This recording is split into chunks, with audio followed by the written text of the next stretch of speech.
राष्ट्रहिताचा बुलंद आवाज, राष्ट्रप्रथम न्यूज।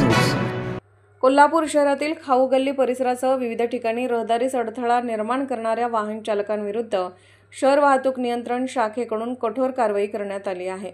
या कारवाईत एकूण 70 वाहनांवर मोटार वाहन कायद्यान्वये ई-चलनद्वारे 50,000 इतका दंड आकारण्यात आला आहे।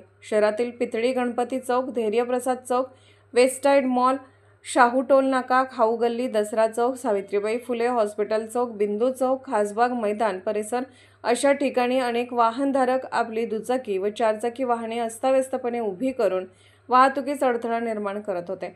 अनेकदा सूचना करूनही नियमांचे पालन न करणाऱ्यांविरुद्ध पोलिसांनी विशेष मोहीम हाती घेतली। माननीय पोलीस अधीक्षक, अप्पर पोलीस अधीक्षक व उपविभागीय पोलीस अधिकारी यांच्या मार्गदर्शनाखाली वाहतूक शाखेचे पोलीस निरीक्षक नंदकुमार मोरे यांच्या निरीक्षणाखाली सहाय्यक पोलीस निरीक्षक म्हात्रे व पोलीस अंमलदार यांच्या पथकाने ही कारवाई केली। क्रेनच्या मदतीने अनाउन्समेंट करत अनेक वाहने हटवण्यात आले।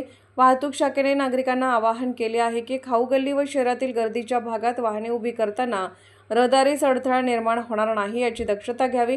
नियमांचे उल्लंघन केल्यास पुढील काळात आणखी व्यापक कारवाई करण्यात येईल असा इशारा पोलिसांनी दिला आहे।